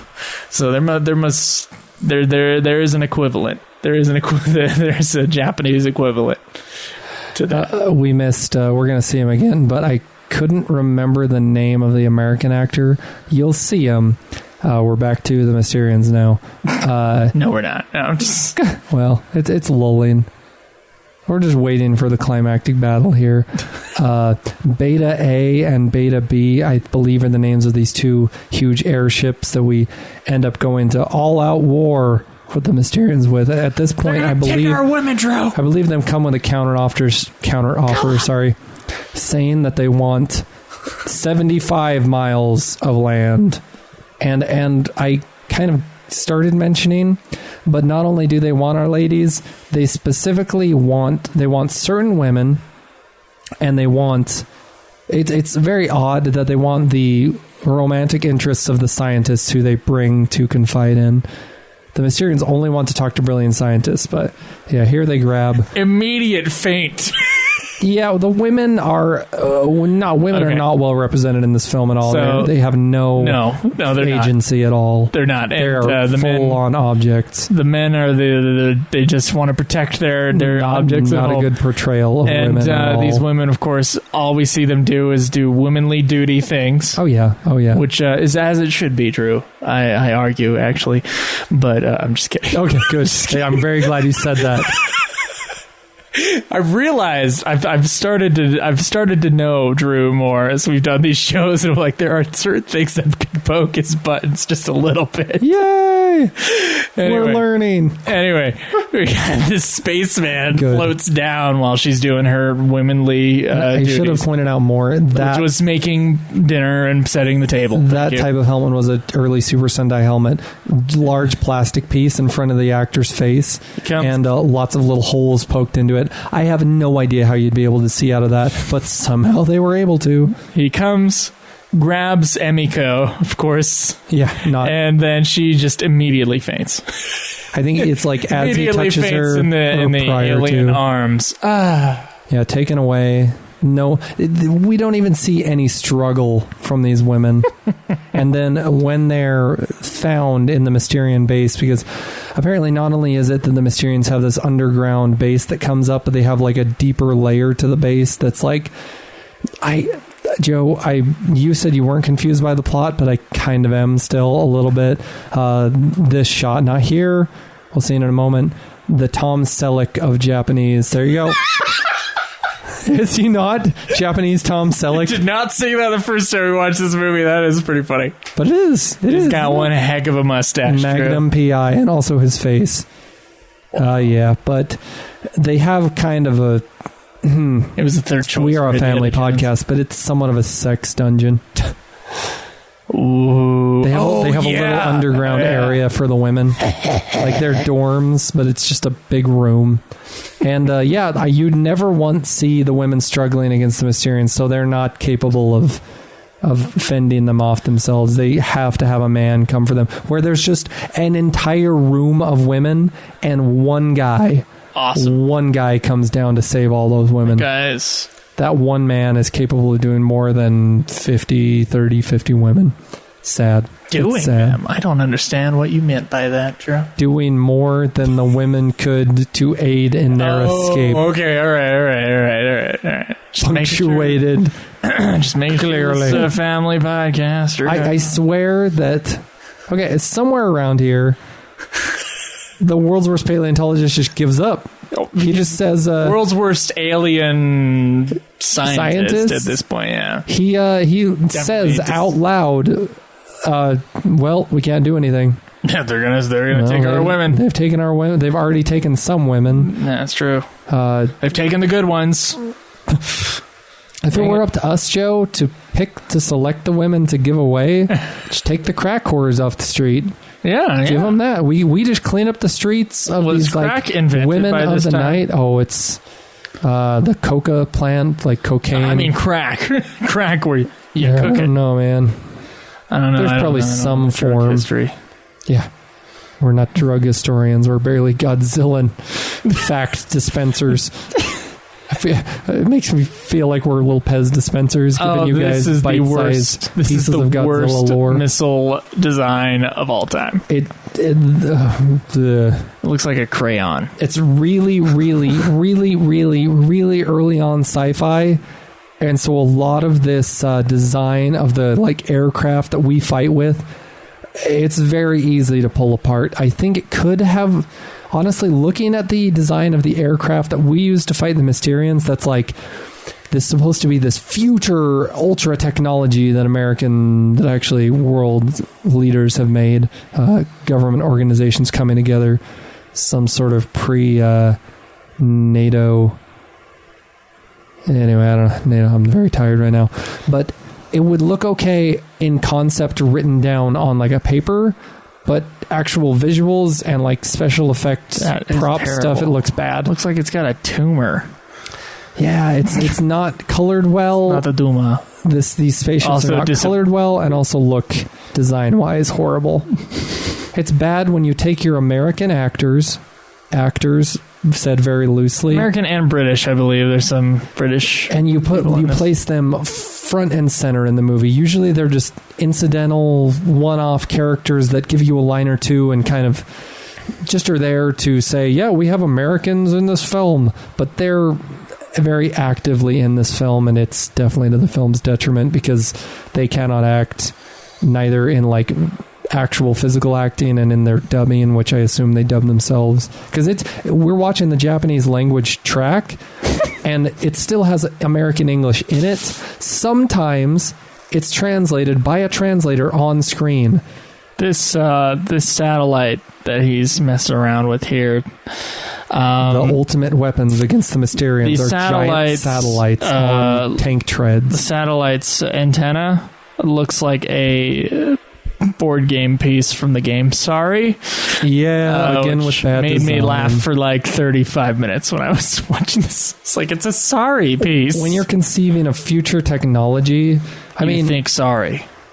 Yeah, I guess. Also, Sorry is an older game. Did that guy flip off his constituents just barely? I think he did. The Mysterian leader, Green Sickle Man, turned around and flipped him off. But yeah, the main vehicles we use to take down the Mysterians are, again, Beta A and Beta B is, I think, what they call them, something like that. They're giant blimps, but they're metal tubes, so there can't be blimps, but they like propel themselves through the air as if they're aerodynamic. They're using some sort of anti-gravity thing. Joe, you know what I'm talking about, because we had to mention that they don't look aerodynamic at all whatsoever. It's got a giant tube. Or a giant metal tubes with little fins on the back, so they kind of look like rockets, but they're floating in the air. Yeah, they're floating a little too slow to be rockets. Yeah, because they act like blimps, but they're solid steel. We're watching a movie that doesn't take place in reality, Drew. So far removed, as if it's science This movie fiction. Is science fiction. It's not fun to watch. It's not. How did he take that guy down? It was off screen, so I couldn't tell. It's like he hugged him and just pulled him to the ground by the back of his neck. It was like how in Astro Monster, I'll never forget that faint punch, FEINT punch. That what's his face? He's Astro Monster. He's a little guy. I don't remember his name, but he's G-Man of sci-fi-ed.com. His Twitter image is that actor Nick Adams. Yes, Nick Adams. I knew we'd come to it eventually, but when he's escaping in Astro Monster from the Zillions, like they captured him in that soundproof thing, and he's running out and he punches at the guy and it swings and like totally misses on screen, but he swings so far that he like throws his back out, almost falls over, and then walks off, and they use that take. Yeah, what we just witnessed is the main actor of this film like walk up behind one of the blue Mysterians and, like, as Joe said, hug him and fall down with him, and off screen he takes him out. I was thinking he had like that chemical substance that's supposed to make you pass out. Like he was chloroform or whatever on a rag, but then I was like, oh, he doesn't have a rag. Yeah, so I was disappointed in that. Are we going to... I was also disappointed when I found out chloroform. I was so disappointed, Drew. You know that in the movies they use chloroform all the time on people and like they instantly pass out. You know, Joe, it takes like 4 minutes for someone to actually be breathing that stuff in to pass out. How deep a hole do you want to dig for yourself? Last podcast, The Zone Fighter, you talked about the Anarchist Cookbook, and now you're like, well, I've researched into ether. It takes 4 whole minutes to take a person and chloroform, out. I'm pretty sure is different. But they were used for similar things. I know that Poe was one of his drugs of choice was ether, which I think you just huff. I don't know. Early horror writers. Anyway, Mary Shelley probably as well. Turns out that's those people. I think I had read somewhere that wasn't like chloroform takes a few minutes to do, and then I researched it and found out that it takes like a few minutes. Why are you researching this? Actually, I don't know. I would just really like Bill Cosby. Is that a problem? Whoa! I look up to him. Joke and bad taste. No, I'm just kidding. I do like his comedy still. I can't. I'm just done. I know most people can't. I'm like, I could listen to Michael Jackson even when we all thought he diddled kids. I as still controversial as this is going to be, Michael Jackson. I don't think Michael Jackson's accusations are grounded in reality. I have no idea. I have no idea either, but personal opinion, Michael Jackson's an innocent man. Okay. Bill Cosby, however, no. I'll still listen to his comedy. I separate the art from the artist, Drew. Puddin' Pops. All the time. I can to a certain degree, but when you've done something as heinous as Bill Cosby, it's just a little too much, Joe. All right. I was able to look past my disdain of what's her face. Can you watch a Roman Polanski movie? I don't. Well, okay, Rosemary's Baby. Yes, but I can't remember what did he do. I know he did. Oh, he raped a 13-year-old girl. Yeah, no, love Rosemary's Baby. Yeah, but that was okay. I do not want to justify. I do not want to justify the rape of a 13-year-old, especially if he was convicted. All that stuff. It's okay. It's written down, Drew. But Careful. Rosemary's Baby is a really good movie. It is, but that was before that, I guess. And with Bill Cosby, The Pianist was 2001. That's an amazing movie. You can't judge Shades of Grey there, Joe. But Bill Cosby did it to a lot of women. I don't know if Roman Polanski only had one single incident there. Which you still can't say. I mean, one incident should be an incident enough to... Joe, how much dislike are we going to get off of this? I don't know. I still love his movies, but I do separate the art from the artist, and I definitely don't look up to Roman Polanski. No, I wouldn't after hearing something like that. I can still watch his movies, but with Bill Cosby, man, his name has just been thrown. I mean, he did it to himself, but he's just it's all inexcusable. He's like, you can never look at the guy the same way. I'm sorry. Sorry you feel that way. Fat Albert ruined forever. Which Power Ranger is the one in charge? Talking about the Mysterians here. Oh, I'm talking about the Power Rangers and then the Mysterians. Which Super Sentai team are you Which Power discussing? Ranger is the one in charge? The Red Ranger was originally in the Mighty Morphin Power Rangers, but then it kind of got handed to the Green Ranger controversially. What about the Orange Sickle Ranger? Luckily, there hasn't been many Orange Sickle Rangers. Thank goodness, because like when you're going for definite bold colors in your costumes, it's not usually wise to go with pastel, you know? I really don't think it's the transfer, Joe. I think they went with light cream colors for the Mysterians. It sells well on the poster. Hey, this is a really good effect, actually. Oh, yeah. Usually water effects are kind of bad in these movies, but as it comes down these mountains in the wide shot, it's actually pretty impressive while this giant wave of water is coming to crush down a city. At least in the wide shots, it looks really good. It's... I just have to keep reminding myself of what year this is from, like 57. Mm-hmm. It's crazy. Yeah, and that one was less good, but still really. It's like a superimposed water spraying on top of like actual footage of a village. It's not a miniature village, so you see people walking around. You remember in Raids Again how they did that sequence with the convicts running away, and then the water's coming after them. You remember that? Yeah. Similar effect. Similar, but that was black and white. Same so thing happens get away in with Three it a Treasures little bit at more. the end with the armies getting... You can get away with it so much better in black and white. Also, these aliens' guns suck. So the guy is going through and he's destroying their base with the laser gun that he stole off the guy that immediately passed out. Yeah, the man who fainted at a touch. Yeah, he has to do like a lot of laser blasts to destroy any machines. 70s apparel, Joe. This guy... It's definitely not the 70s. Sorry, well before 70s. He's wearing a fedora, which was absolutely required of men going outdoors. I don't know in what time period, but possibly up into the 50s. This guy's pants are made of some material that is not jean material, and yet they hope to look like jeans. It looks like he's wearing an adult diaper.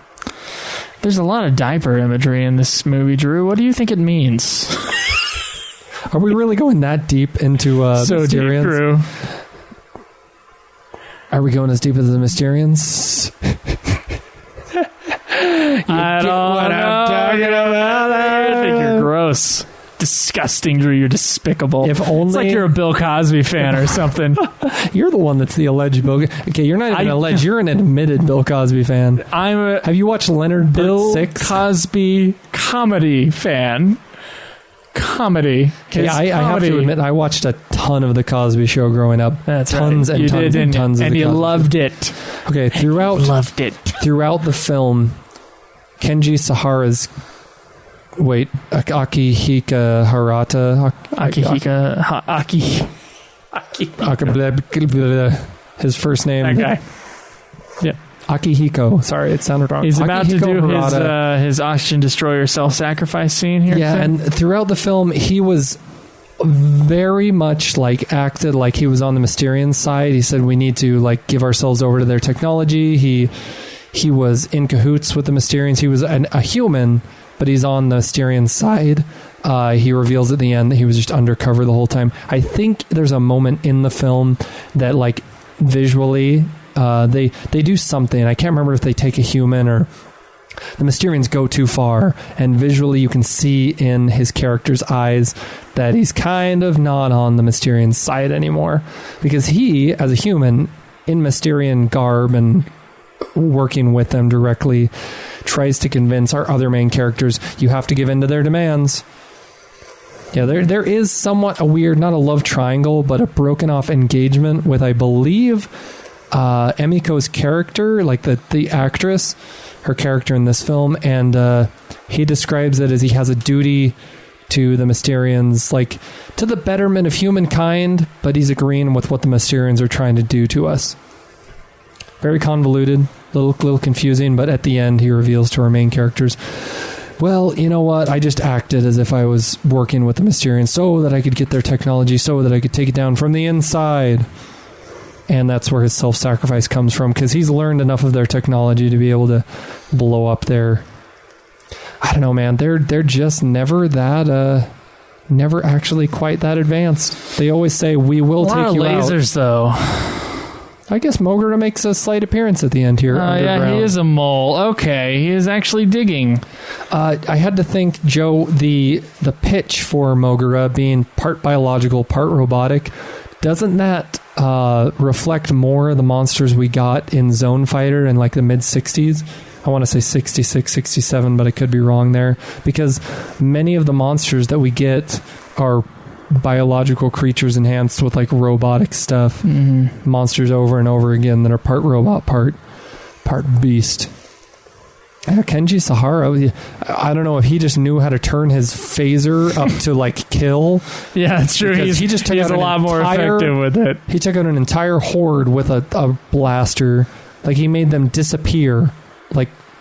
Easily 6-7 Mysterians just by shooting at them with this giant beam. Those are... the beam effects are just beam effects, but they're the decent, other effects of the inner destruction of those pieces of equipment are actually done really well. I didn't even notice that the first time, just because I was just accepting it, I guess. And the miniatures of yeah, look at that. Look at all these effects. Honestly, not just costume, but really the base that the Mysterians are in throughout the film, aesthetics-wise, absolutely going to influence future science fiction. Tubes, lights, future technology. It's probably going to go on to influence 60s and 70s home decor, Some really far out stuff, man. I never noticed the burnt faces. Why did I not see this before? Because the Mysterians cannot... I remember they're mutating. Okay. Most of their species is mutated due to the effects of fallout from the explosion of their planet. I think it's because we were kind of done with this film by the end of it. Probably, yeah. They destroy Xavier's little area. There's a lot of shots of the base that are miniature. Even though it's underground, it's very wide open, and it looks kind of like...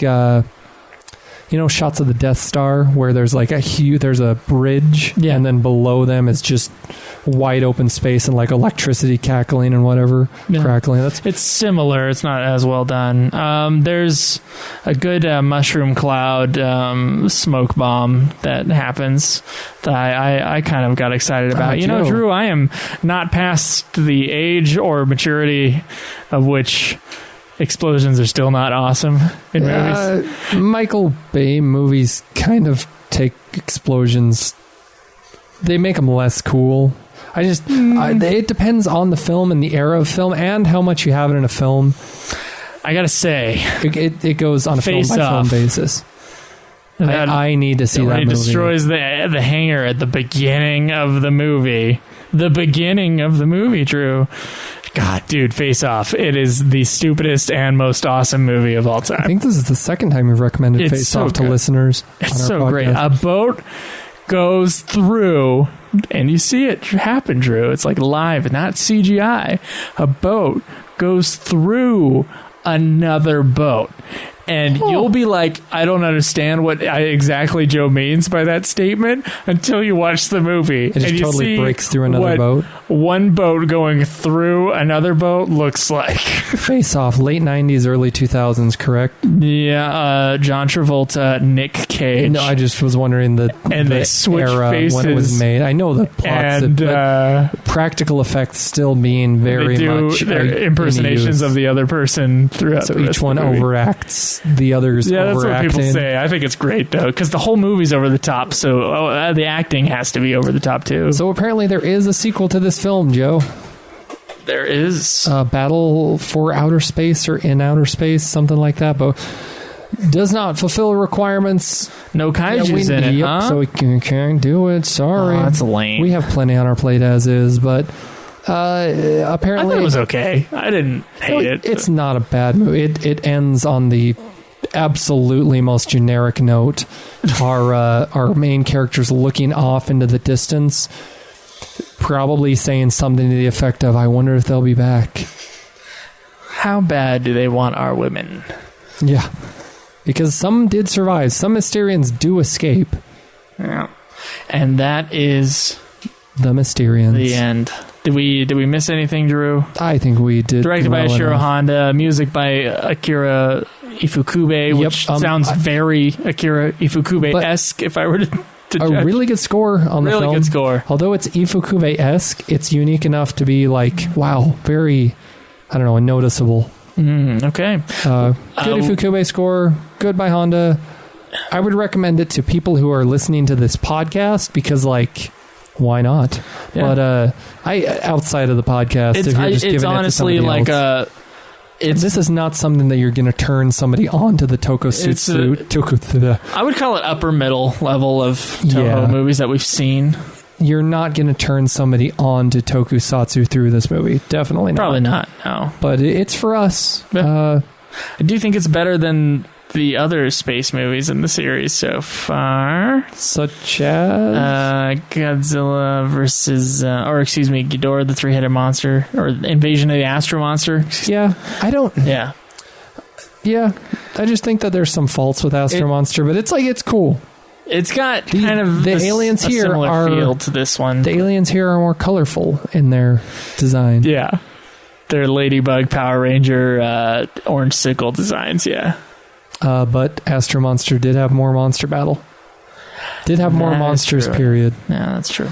I believe we're going to do some iTunes reviews and then the movie's over. Some Patreon giveaway thing. Yep. So here we go. What a title for this iTunes review. I like Gigantus the Fire Monster. I think that you are wrong. Charles. It's a bold statement. It's a bold statement. It is very bold. Charles 92027. Banana oil. 5 stars. Thank you. I recently started watching kaiju movies, beginning with Gojira and Gigantus the Fire Monster. Wow, he was really taken in order. Yeah. Soon after I discovered the Godzilla podcast, Drew and Joe are easy to listen to. Thank you. They both know a lot about Godzilla and movie making period, and their style is fun and conversational. It's like watching movies with a couple of friends. That's what I try to go for. Anyway, that was do we have my a choice? We can't be too educational here. I've learned a lot about kaiju movies listening to them. However, I do like Gigantus the Fire Monster. I think that Godzilla's Revenge is good. Or Godzilla Raids Again, you mean? Yes, thank you. Godzilla Raids Again I think that one's all right. I even think Godzilla's Revenge is good. But I think Gigantus the Fire Monster may be almost as bad as Godzilla's Revenge. Your opinion. All right. Next review. All right. It's nice to hear educated geeks talk about a geeky subject. 5 stars from Forky Taradio. Anyway. Thank you. I have listened to quite a few podcasts about film series and TV series where people pick apart the material without any understanding of film production and do not research the subject of their podcast episode. This is not one of those podcasts, unless there is no information about the movie out there. Which we kind of had to go off of with the Mysterians, unfortunately. Yeah, a little bit. It's nice to hear a discussion of a geeky series with knowledge of how movies is made. I happened to stumble upon this podcast a couple days before receiving many of these movies by coincidence. It has been fun delving way deeper into Godzilla than I ever had a chance to before. The only thing I would improve, I think the grammar's a little off. Okay. There. The only thing I think, there we go, would improve it would possibly be if Joe's uncensored humor came out a little more. It came out a little bit more on this episode, but... it depends on the subject of the, podcast, but when they're taking our women... I love the invasion of the Astro Monster. It's my favorite movie of the Showa period, not counting Godzilla or Gojira. To me, comparing Gojira to any other Godzilla movie is like comparing 2001: A Space Odyssey to The Fifth Element. I don't think it's that big of a jump in movie to movie. Well, let me aside think. from being in the same I like genre, Fifth Element. I like both of those movies a lot. The only thing that really bugs me with the Fifth Element is Chris Rock's character. No, sorry, not Chris Rock. Fast and the Furious. Jackie Chan and Rush Hour. What's his name? Chris Tucker. Chris Tucker. Thank you. How dare you mix him up with Chris Rock? I'm sure he gets that all the time. Well, it just came out. I love Chris Tucker. I love Chris Tucker in Rush Hour, but I've only seen The Fifth Element one time, liked it, but Chris Tucker's character is the only thing I didn't like in that movie. 2001: A Space Odyssey. Great. Yeah, I don't think Godzilla is on the level of 2001, personally. I do love Godzilla, and I think it's a great monster movie, but I don't know. It's the same filmmaker and same producer, so also with these early Godzilla movies, we've seen them do Godzilla. So I think for many Ishiro Honda movies, he's talking about comparing Godzilla movies to any other Godzilla movie. Other Godzilla movies. So I feel like it's a little bit more fair than that, but yeah, it's an interesting comparison. 2001: A Space Odyssey to The Fifth Element. Just a huge disparity between two films, same genre. So I get what you're going for. Okay, pretty solid kaiju podcast so far. 4 stars by Picklemaster84. What a name! That is. I stumbled upon this podcast while rewatching Heisei. I still have to figure out how to say that, Joe. Heisei Gamera. Okay, Heisei Gamera. I was quite pleased to hear people talk about the movies I grew up on. Unlike these hosts, though, I had probably seen all these movies several times beforehand. Did you see The Three Treasures? Come on. And I'm barely 30 years old, so my opinions are a bit different than theirs. I do find that some of their opinions vary from the general consensus of the kaiju communities, which is fine because everyone should not have the same opinion. The world would be boring that way. I fully agree. They do try to have the computer time out on the monitor so that we stop reading the review. They do try to delve deeper into movies that are generally not that deep, which is greatly appreciated. Yeah, well, we try. We make our own theories. We do try. Sometimes it is difficult because sometimes these movies are just ships blowing up. Surface level. Yeah. Their analysis on certain aspects of each movie is insightful. I can't say I agree with everything, but I love conversations about these niche movies. Keep up the good work. Thank you. What did we say about something that really just irked that guy? I don't know. I agree with everything he says in there, but he just says he doesn't agree with us, so 4 stars. But, it's okay. You don't have to agree with us. Yeah. I personally hate Godzilla's Revenge and will never apologize for hating Godzilla. Maybe and I learned to love it. So yeah, we did have someone who loved it on the show. So you're on. There you go. Am I on? Okay. A must-hear for fans of kaiju. 5 stars by Serizawa Alter Ego. Yeah, there we go. That is a name that I can get behind. All right. I started listening to this podcast several months ago. It is something I look forward to on my drives to work. I'm sorry you have to work so much and we have to pod so little. At least they're longer. I do have other shows you can always check out. They are not as calm, I guess. What? our show has a very different feel from my other shows. That's what I'm saying. Yeah, true. The episodes are entertaining We're as well chiller. as informative. Learning not only about Godzilla, but also Toho and Shiro Honda has been enjoyable. The running theory of Dr. Serizawa having alter egos has now been something I added to my rewatching of these films. They make sequels to their own movies, but the same actors in different roles. I mean, what the hell are you supposed to do? The same actor in different roles, but very similar roles. Sometimes, yeah. Scientist. This time, though, he was a... He was a scientist. He was a... Oh, was he a scientist? Oh, my God. I swear he was. Otherwise, why else would the Mysterians have any interest in the man? The guest hosts are always a treat for anyone who enjoys giant monster movies or is just curious. This is a great podcast. Given the new Monsterverse coming up, I hope this show gains popularity. I do too. I mean, to a certain extent, we might actually cover everything that Godzilla has been in, but I mean, if we don't reach those goals, we'll have made a good run of it. So, Joe, I think we would deprive this fan and fans in general of the podcast of a theory regarding the Serizawa appearance in this film if we didn't speculate into what he... Okay. I think this universe that we're viewing, we're getting into alternate universe theory here. This is a parallel universe to the Gojira 54 universe where a version of Serizawa exists. I don't know. Where a version of Serizawa exists who has the same... It is Serizawa in a different universe because he does essentially the same thing that Serizawa does, self-sacrificing himself in 54. So in this universe, there are no giant monsters. Except for there are giant robots. Yeah, but those are taken from space. Godzilla came from... Here's what I was thinking. I was thinking Dr. Zero... This is the one where Dr. Serizawa, he ran off after placing the oxygen destroyer into the water. Yeah. He swam to shore and he created a new life for himself in a new town. Then he got amazing plastic surgery. He got rid of his scar on his eye. He's got an amazing glass eye as well that he paid a top oxygen destroyer $1 for. And he didn't sell the oxygen destroyer. And then he made it back into the life of Emiko. How dare you say he sold the information? He made it back into the life of Emiko, and Emiko and the other guy, they broke up, but they're still friends, obviously. He's with someone else. And then Dr. Serizawa actually gets with Emiko and this thing. They're engaged. Realizes that it's not that great. She's like, wow, you really look like this old guy that, that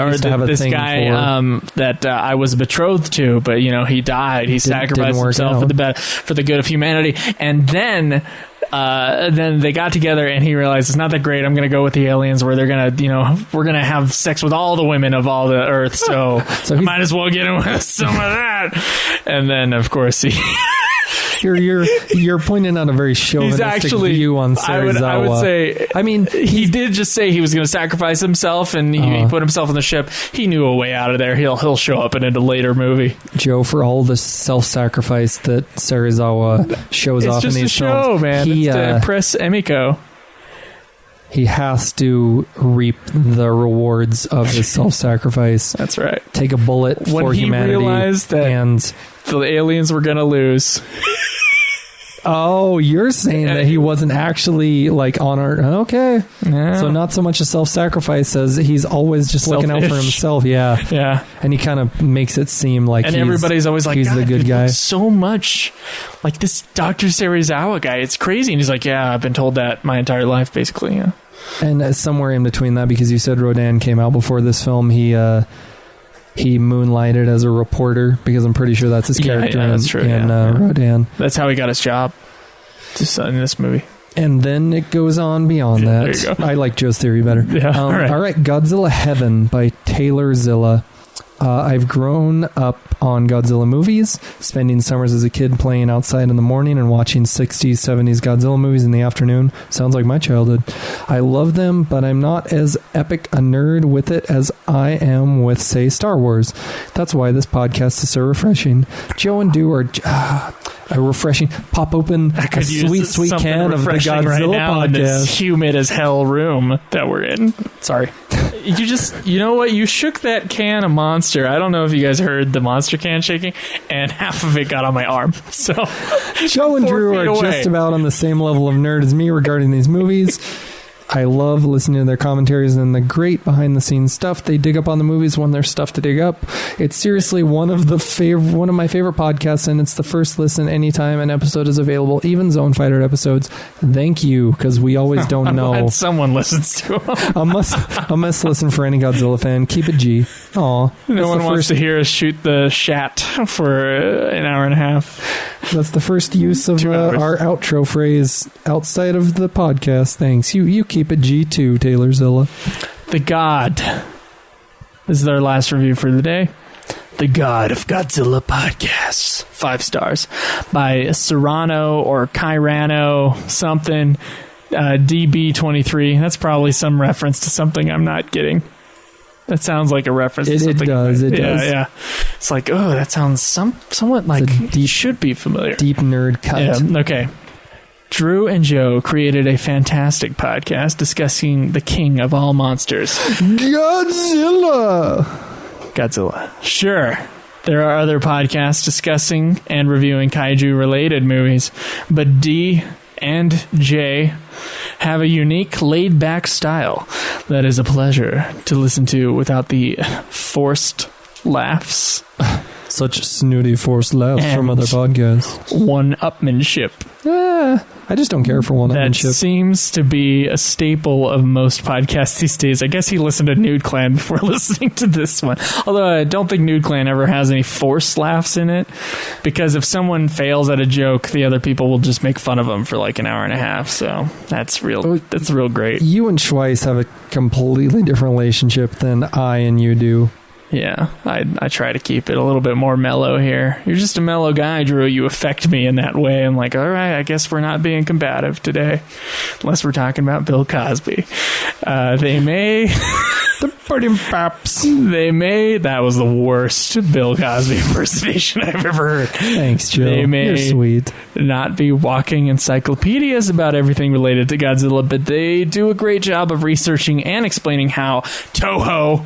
All caps. I love it when people do that. They did it in the other review too. About how Toho was able to assemble these wonderful memories of my childhood. Drew and Joe really seem to be good friends, and this is evident through their generous and respectful discussions without trying to outdo one another. What would we outdo one another in a Godzilla podcast setting, though? Who likes better metal? We all know the answer is Metallica. True. Metallica is the greatest band of all time. I will never apologize for that statement. I even love the albums that everybody hates. I respect your opinion and beg to differ, but yeah. How dare you? How dare you, Drew? I'm glad that we've pulled the wool over everyone's eyes and they think we're good buddies. Yeah. I hate Joe. It's all about that metal taste. Our taste in heavy metal music is different. Drew doesn't even like the words heavy metal. I found that out last time. He found that out on the podcast. I'm just, I'm a classicist. I like You're singing a classicist with heavy guitar and drums, and it's just kind of like, that's my jam, yo. I gotta have it heavy, dude. It's gotta hurt. You gotta, your brain has to be like hammered upon by some double bass. Your or something. ears gotta be bleeding, but yeah, machine gun bass. It's just not my jam. I like to sing along with my metal. So it's all about the Metallica and the Megadeth. I can understand the appeal, but let's finish the. I'm just saying. Yeah. I do respect your music. I respect you as well, and I have tried out your albums that you like. They're very heavy. They're very heavy, Drew. And in a live, you know what? I will say, I can't listen to death metal very much on my own, just as like a pleasure listening, unless it's Soulfly or Slipknot, which I count as death metal, but a lot of people don't. They say it's death metal themselves, Joey Jordison at least. But I gotta say that it is the people who opened for Megadeth were death metal bands. And it was actually in a concert environment. Death metal is great. Who was it? Do you remember? It was like Children of Bodom and something else. All right. But yeah, I gotta, when I'm in my car, man, I'm a singer. I gotta sing. I gotta express myself through the art of singing. Vocals. And whether or not it's the Miss Saigon soundtrack or if it's Rust in Peace, I will be singing with it. Loudly and embarrassingly, probably. Okay? So that's important to me. I'm going to let you finish. All right. These guys let each other play to their strengths, all while keeping the language relatively mother effing clean. Drew. Yes. And most importantly, fun. Gotta love the word moist. Keep up the great work, gentlemen, and I encourage all listeners to contribute to their Patreon account. Oh, so do we. Thank you. Glad to hear that we a need to listener hear Drew and Joe's thoughts on the original Gamera series of movies. Whew. Boy, I did get that DVD set. Joe owns every Gamera film. All but the last one that came out last year. Okay, so all in one Blu-ray collection. DVD. Right. You think I'm rich enough for a Blu-ray collection of Gamera? Come on, Drew. Okay. Blu-ray, DVD. Hey, you got to tell us about your show that's going to be coming up soon. I mean, you might as well kind of early plug it. Optic Digest, we do anthologies of movies. It's in a format extremely similar to what Joe and I do. It is interesting that... You're doing commentaries? Oh, yeah. We do full commentaries, but we do a discussion beforehand because, Joe, it turns out that when you're discussing in commentary format a film that is not a monster movie, film that does not have 40 minutes of just things monster battles, it turns out that it's very difficult to talk about the plot mid-commentary. Really? Yes. And to give opinions because, like, it's a little bit more complex than a monster movie. So we tried on our first 2 takes. I won't reveal what movies yet we did there. I didn't know what movies they were, so I was going to ask. Well, let's just say we start off Cohen. Okay. But we go by way of Sam Raimi. Oh, okay. Anyway, yeah, it's been really fun. It's a learning process for us all because I've never helmed one. So we started off the first 2 just commentaries. Was a little too clunky, so we ended up doing half an hour discussions beforehand, and then we dive into commentaries. It's just extremely similar to this because, I mean, why not? It's been a really fun way to that, and it just works. Yeah. It's been fun to research into films, and then mid commentary to describe. And you got one guy that you said knows movies better than I do. What? Which hurt me, by the way. No, I'm just kidding. At least on par with guy who knows movies really well. I don't know Coen Brothers very well, so there's at least one thing there. He is he's obsessive. Yeah.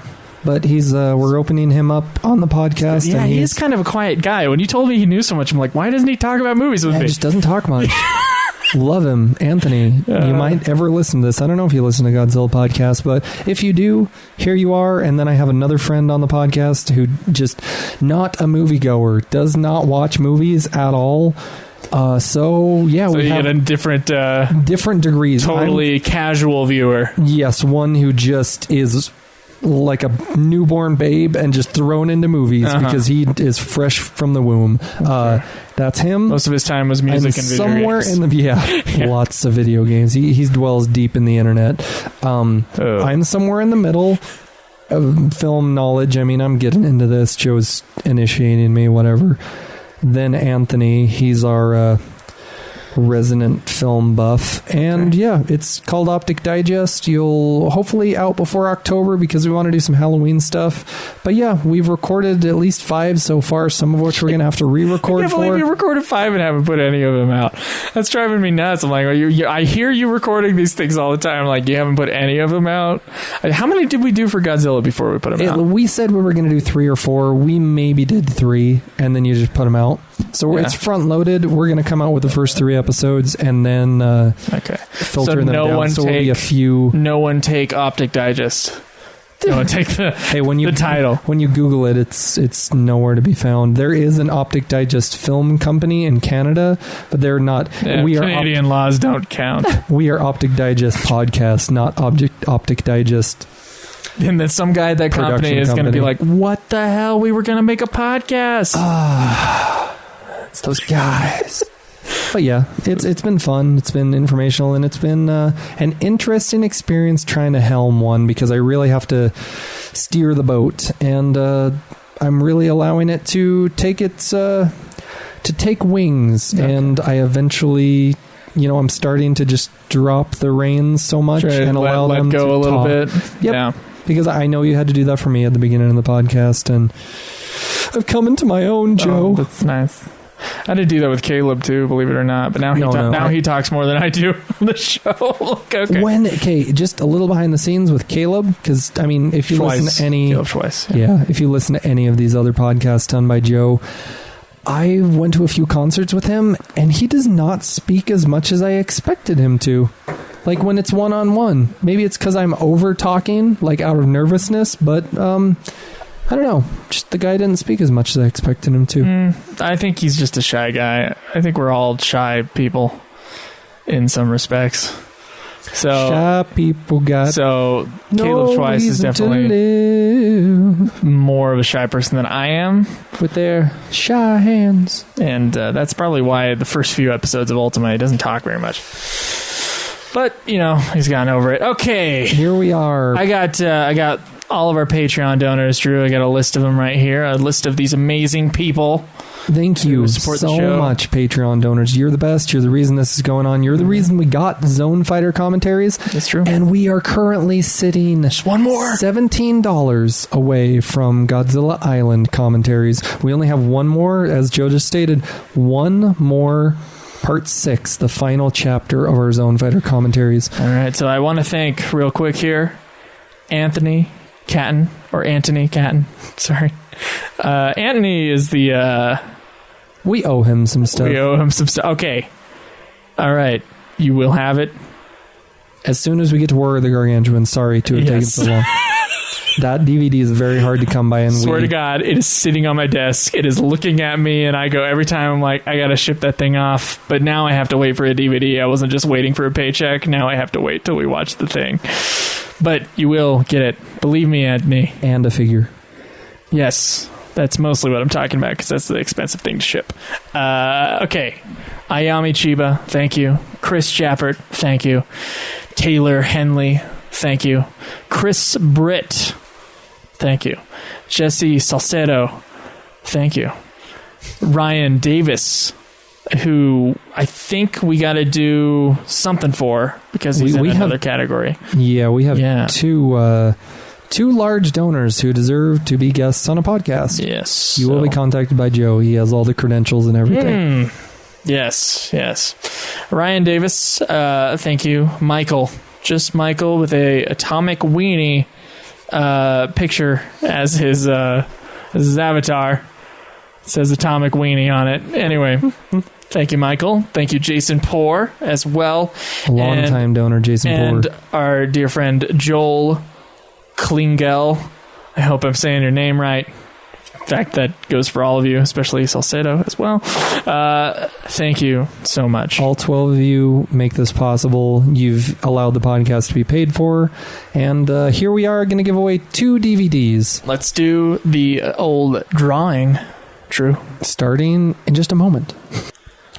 Right. In 3, 2, 1...